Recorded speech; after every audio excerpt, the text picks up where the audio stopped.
Hello students. तो students आज हम करते हैं हमारे टॉपिक को स्टार्ट फाइनेंशियल डिसीजन से।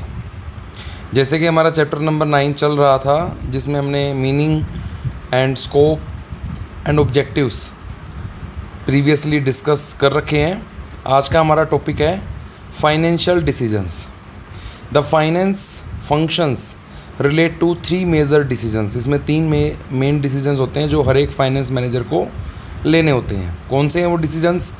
Investment decision, financing decision, dividend decision. तो student basically investment decision is also known as capital budgeting decision. क्या होता है इन्वेस्टमेंट डिसीजन?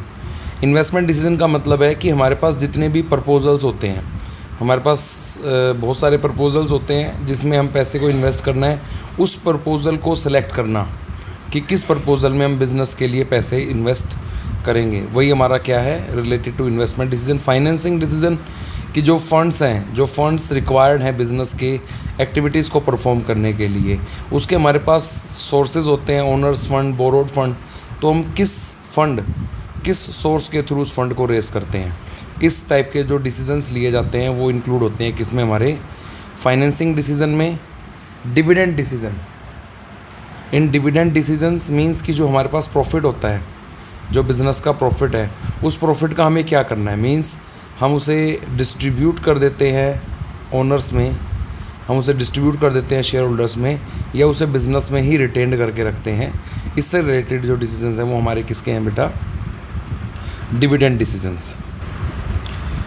ग्राफिकली देखो, ये इसमें मेंशन है कि चीफ फाइनेंशियल ऑफिसर है, उसका सबसे पहला इन्वेस्टमेंट डिसीजंस मींस कि उसे कितना पैसा इन्वेस्ट करना है मशीनरीज पे या फिक्स एसेट्स पे, और कितना पैसा इन्वेस्ट करना है करंट एसेट्स पे, मतलब कितना वो स्टॉक और ये इन्वेंट्री को मेंटेन रखेंगे। फाइनेंसिंग डिसीजन मींस कि फाइनेंशियल इंस्टीट्यूट या कॉमर्शियल बैंक से उन्हें डेप्ट से फंड रेस करने या इक्विटी से। डिविडेंड डिसीजंस में कि प्रॉफिट में से कितना पार्ट हम डिविडेंड्स के तौर पर डिवाइड कर देंगे और कितना हम बिज़नेस में रिटेन करके रखेंगे। तो ये मेन काम है हमारा किसका? चीफ फाइनेंशियल ऑफिसर का। तो स्टार्ट करते हैं हमारे फर्स्ट डिसीजन से, investment decision, capital budgeting decision, और इन शॉर्ट अगर कहे तो where to invest fix capital, कि हमें फिक्स कैपिटल को कहाँ पर इन्वेस्ट करना है। This decisions related to careful selection of assets in which funds will be invested by the firm, कि किन एसेट्स में हमें फ़ंड को इन्वेस्ट करना है। A firm has many options to invest their funds but firm has to select the most appropriate investment which will bring maximum benefit for the firm and deciding और selecting most appropriate proposal investment decision. कि मतलब firm के पास तो बहुत सारे proposals होते हैं, लेकिन फर्म को कैसा प्रपोजल चूज़ करना चाहिए? ऐसा प्रपोजल जिससे उसको मैक्सिमम ज़्यादा से ज़्यादा बेनिफिट्स रिसीव हों। The firm invest in funds in acquiring fix assets as well as current assets, मतलब फंड्स हम फिक्स एसेट्स में भी और करंट एसेट्स में दोनों में ही इन्वेस्ट करते हैं। When decisions regarding fix assets, अगर हम खाली डिसीजन फिक्स एसेट्स के बारे में बात कर रहे हैं तो उसी को हम कैपिटल बस्टिंग डिसीजन भी बोलते हैं। इम्पोर्टेंस और scope of capital budgeting decision, कि कैपिटल बस्टिंग डिसीजन है मतलब फिक्स एसेट्स में अगर हम पैसे इन्वॉल्व कर रहे हैं तो उसका क्या इंपॉर्टेंस है। Capital budgeting decision can turn the fortune of company. The company capital budgeting decisions are considered very important because of the following reason. पहला, long term growth. The capital budgeting decisions affect the long term growth of company, उससे हमारी company की long term growth affected होती है। कैसे? As funds invested in long term assets bring returns in future and future prospectus and growth of company depends upon this decision only, कि futurely हमारे business में growth या expand होगा या नहीं होगा वो इसी पर डिपेंड करता है। Large amount of funds involve investment in long term projects और buying of fix assets involves huge amount of funds and if wrong proposal is selected, भाई इसमें ज़्यादा पैसे इन्वॉल्व, अगर हमने कोई किसी गलत प्रपोजल को सिलेक्ट कर लिया तो इसका मतलब जो हमारे रिसोर्सेज या फंड्स हैं सभी क्या हो जाएंगे? Wastage of huge amount of funds. That is why capital budgeting decision are taken after considering various factors and planning, सभी प्लानिंग और सभी फैक्टर्स को कंसिडर करके ही हम इसको डिसाइड करते हैं। Risk involve, the fix capital decision involve huge funds and also big risk because the return comes in long run and company has to bear the risk for a long period of time till the return starts coming। किसमें risk ज़्यादा involve है क्योंकि fund ज़्यादा involve हैं और उन fund से related जो हमारी रिटर्न्स है वो कब आनी है, लॉन्ग रन में आनी है। ई रिवर्सेबल डिसीजन, भाई ये डिसीजन ऐसा है कि एक बार ले लिया आप इसको रिवर्स नहीं कर सकते हो। Capital budgeting decision can not be reversed और change overnight as this decision involved huge funds and heavy cost and going back or reversing the decision may result in heavy losses and wastage of funds। अगर हम उसको reverse करते हैं, suppose करो तो वही आपने कोई मशीनरी ख़रीद ली और उस मशीनरी की वैल्यू थी 10 लाख रुपीज़, अगर आप उसे एक महीने के बाद भी बेच रहे हो कि आपको लगा कि नहीं यार ये मशीन नहीं ख़रीदनी चाहिए थी, हम इस टेक्नोलॉजी को यूज़ नहीं करेंगे, तो आप अगर उसको वापस सेल करते हो तो वो आपकी 5 लाख या 6 लाख की सेल होगी, जिसकी वजह से आपको ज़्यादा लॉसेस होंगे। So this decision must be taken after careful planning and evaluation of all the effects of the decision because adverse consequences may be very heavy.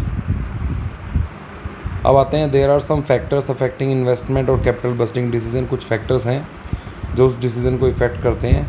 First of all cash flow of project, cash का flow मतलब cash का inflow, हमारे business में cash आ रहा है या outflow पैसा जा रहा है, तो प्रोजेक्ट का कैश फ्लो की पोजीशन क्या है।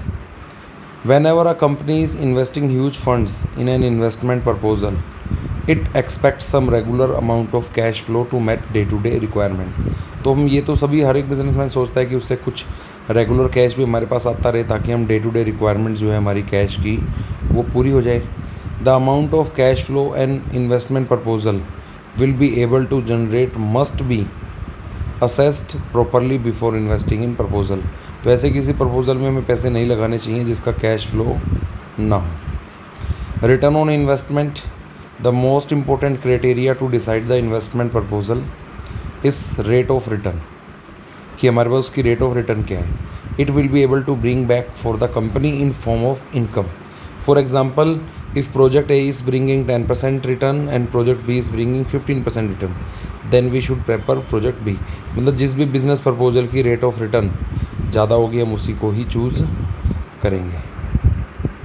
Next, investment criteria along with return. भाई आपने रिटर्न्स के बारे में बात कर ली, रिस्क की बात कर ली, कैश फ्लो की बात कर ली, लेकिन इसके अलावा भी there are various other criteria which help in selecting the investment proposal such as availability of labour, कि भाई जो हम काम कर रहे हैं उस वर्क से रिलेटेड हमें लेबर अवेलेबल होगी या नहीं होगी, टेक्नोलॉजीज अवेलेबल है या नहीं है, इनपुट या रॉ मटेरियल अवेलेबल है या नहीं है, machinery etcetera. The decision to invest in a particular project involve number of calculations regarding the amount of investment. अब इसमें जो हम प्रोजेक्ट को सिलेक्ट करते हैं तो उसमें भी हमें बहुत सारी कैलकुलेशंस करनी होती हैं, लाइक इंटरेस्ट रेट क्या है इन्वेस्टमेंट की, कैश फ्लो क्या है, रेट ऑफ रिटर्न क्या है। There are different techniques to evaluate investment proposal, और टेक्निक भी इसकी हमारी इवेलुएट करने की डिफरेंट है, which are known as capital budgeting techniques. This techniques are applied to each proposal before selecting any proposal. The finance manager must compare all the available alternate, जितने भी alternate available उनको compare करें बहुत ध्यान से और उसी के बाद इन्वेस्ट करें, क्योंकि जो हमारे पास जो हमारे सबसे मोस्ट स्केयर रिसोर्सेज होते हैं फर्म के, फाइनेंस को, तभी हमें उसको इन्वेस्ट करना है। Investment decisions are considered very important decision because of the following reasons. First, it's irreversible. ये मतलब इसको हमने एक बार डिसीजन ले लिया तो हम उसको चेंज नहीं कर सकते। ह्यूज फंड्स इन्वॉल्व, जो इसमें फंड्स हैं वो ज़्यादा इन्वॉल्व हैं। Affect the future earning capacity of company, इससे कंपनी की फ्यूचर अर्निंग कैपेसिटी इफेक्टेड होती है। इसके बाद स्टूडेंट्स हमारा है second decision, financing decision. In short, from which source finance और capital to be raised. The second important decision which finance manager has to take is deciding source of finance कि कौन से सोर्स से हमें fund raise करने हैं।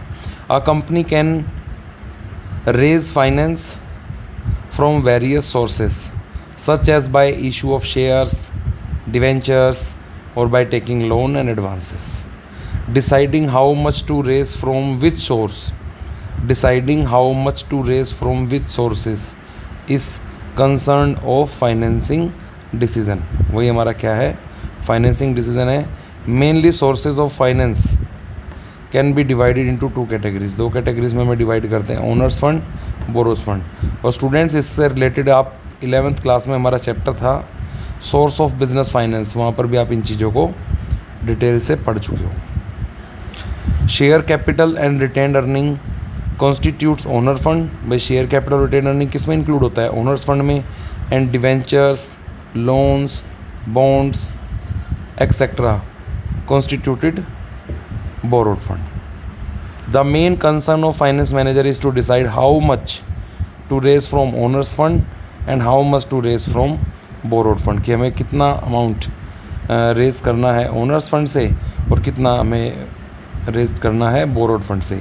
Because कि decision लेते टाइम हमें must compare advantage and disadvantage of different source of finance, की हर एक जो सोर्स है उसकी एडवांटेज और डिसएडवांटेज अलग अलग होती है, उन्हें कंपेयर करना है।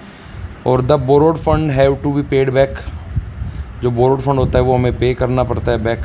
ओनर्स फंड के लिए कोई कमिटमेंट नहीं है कि हमें उसे रीपे करना है या नहीं करना है। या फिर हम फाइनेंस मैनेजर चाहे तो इन दोनों को मिक्स भी कर सकता है, means some fund is raised from owners fund and some funds from borrowed fund. Under financing decision finance manager fix a ratio of owners fund and borrowed fund in the capital structure of company. अब आते हैं students हमारे क्या factors affecting financing decision, की जो financing decision है उसको effect करने वाले फैक्टर कौन कौन से हैं। First is cost. The cost of raising finance from various sources is different.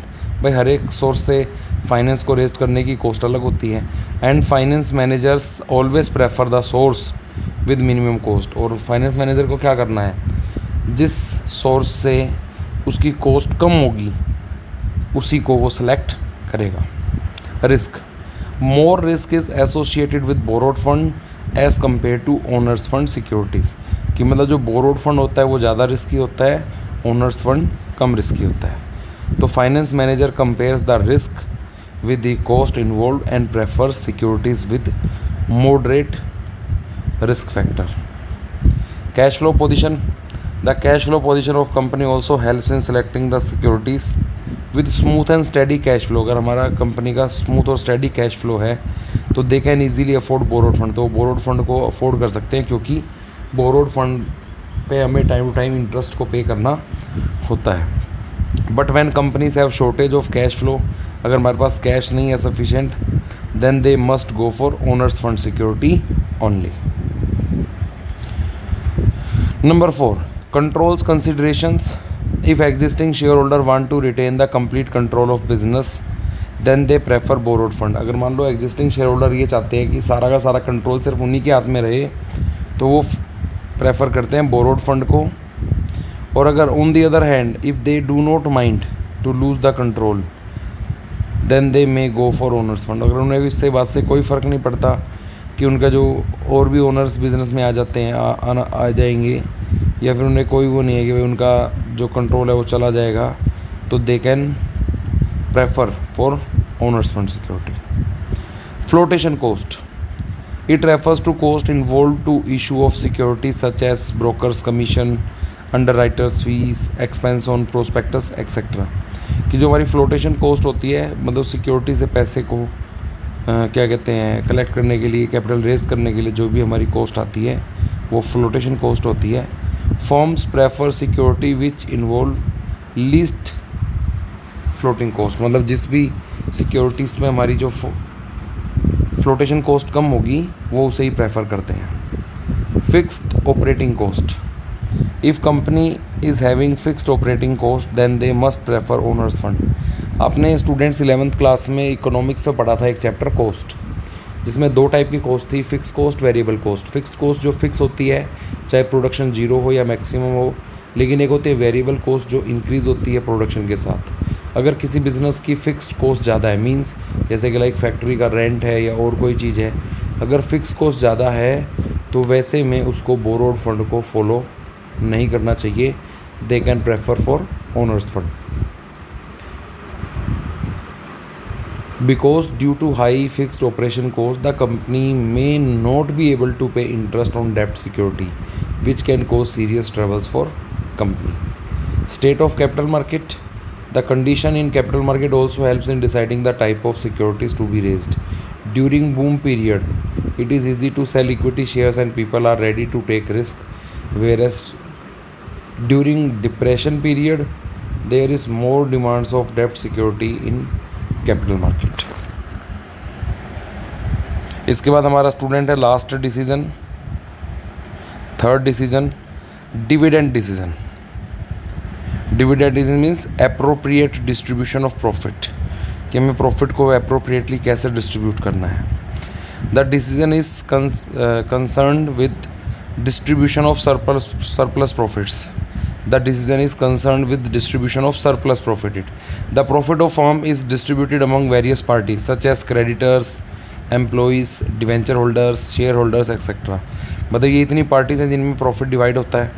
Payment of interest and payment to creditors, debenture holders etcetera is the fix liability of company. भाई देखो, creditors को पैसे देने हैं, इंटरेस्ट पे करना है debenture holders को, ये तो हमारी क्या है, fix liability. So what company और finance manager has to decide is what to do with the residual और left over profit of company, कि भाई ये इंटरेस्ट क्रेडिटर्स को पैसे देने के बाद जो बच जाएगा प्रॉफिट, रेसिड्यूअल और left over profit of company, उसका क्या करना है। The surplus profit is either distributed to equity share holder, या तो हम उसे इक्विटी शेयर होल्डर में डिवाइड कर सकते हैं एज अ डिविडेंड, या फिर keep aside in the form of retain earning, या रिटेन अर्निंग के तौर पर हम बिजनेस में ही उसको रख सकते हैं। Under dividend decision the finance manager decide how much to be distributed in forms of dividend and how much to keep aside as retain earning. यही चीज़ डिसाइड करना ही हमारा कौन सा डिसीजन है, डिविडेंड डिसीजन। नेक्स्ट है स्टूडेंट, इसमें factor affecting dividend decisions, कौन कौन से फैक्टर्स है जो डिविडेंड डिसीजंस को अफेक्ट करते हैं। Point number 1, earning.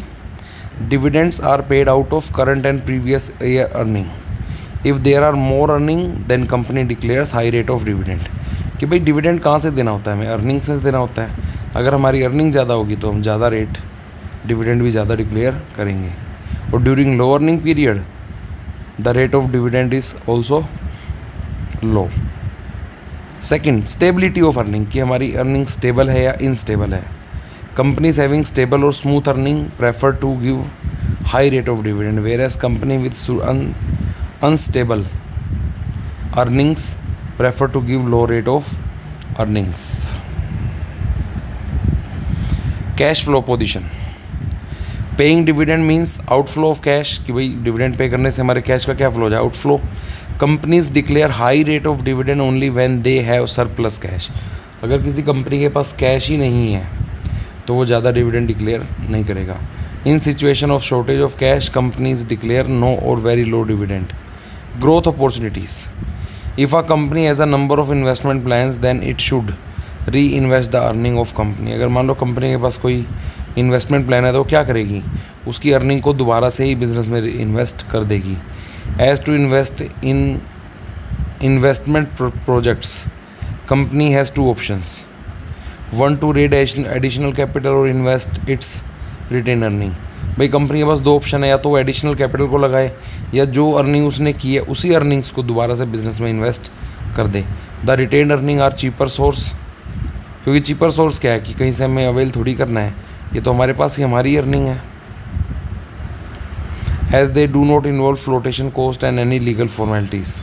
If companies have no investment और ग्रोथ प्लान, अगर किसी कंपनी के पास कोई इन्वेस्टमेंट या ग्रोथ प्लान नहीं है, it would be better to distribute more in form of dividend, तो वो डिविडेंड की फॉर्म में ही ज़्यादा डिविडेंड डिक्लेयर मतलब ज़्यादा प्रॉफिट डिक्लेयर कर देंगे। Generally mature companies declare more dividend where growing companies keep aside more retained earnings.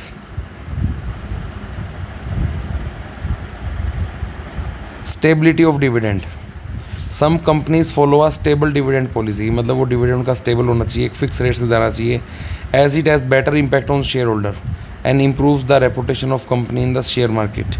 The stable dividend policy satisfy the investors. Even big companies and financial institutions prefer to invest in company with regular and stable dividend policy. The increase in dividend is made only when there is confidence to company and their earning potential has gone up, and not just earning of current years and are increases. In other words, dividend per share is not altered if change in earning is small or seems to be temporary in nature. Preferences of shareholder, भाई share holder आपके पास जो share holder उनकी preferences क्या है. If company is having large number of retired और middle class share holders, अगर retired person या मिडिल क्लास शेयर होल्डर्स हैं, then it will declare more dividend and keep aside less in forms of retain earning. तो ज़्यादा वो profit को dividend में ही divide कर देंगे. Whereas if company is having large number of young and wealthy share holders, अगर हमारे पास शेयर होल्डर कैसे हैं, young and wealthy share holder, then it will prefer to keep aside more in forms of retain earning and declare low rate of dividend. Taxation policy, the rate of dividend also depend upon the taxation policy of government. Under present taxation system dividend income is tax free income. Dividend income कैसी income है, tax free. Whereas company has to pay tax on dividend given to shareholder, but companies को उस पर tax पे करना होता है. If tax rate is higher, then company prefer to pay less in forms of dividend. अगर tax rate ज़्यादा है तो हम डिविडेंड कम डिक्लेयर करेंगे. If tax rate is lower than company में डिक्लेयर higher dividend. टैक्स रेट कम होगी तो ज़्यादा डिविडेंड देंगे, टैक्स रेट ज़्यादा होगी तो डिविडेंड कम देंगे. Access to capital market considerations, if capital market can easily be accessed और approached and there is enough demand for securities of the company, then company can give more dividend and raise capital by approaching capital market. अगर capital market में हम easily पहुंच सकते हैं और वहां से आसानी से अगर हम फंड रेज कर सकते हैं तो हम उसी को फॉलो करेंगे. तो उस केस में जो हमारा डिविडेंड है वो ज़्यादा डिविडेंड जो हमारे शेयर होल्डर्स हैं उनमें डिवाइड कर देंगे. But it is difficult for companies to approach and access capital market, की कैपिटल मार्केट को अगर हम एसेस नहीं कर सकते हैं तो then companies declare low rate of dividend and use reserves और रिटेन अर्निंग फॉर इन्वेस्टमेंट. तो उस केस में वो इन्वेस्टमेंट या रिटेन अर्निंग्स को ही यूज़ करेंगे एज इन्वेस्टमेंट. तो स्टूडेंट्स, आज के टॉपिक में थे आपके 3 डिसीज़न. इन्वेस्टमेंट डिसीज़न जिसको हम कैपिटल बजटिंग भी कहते हैं, financing decision and last one is dividend decision. Thank you. Have a nice day.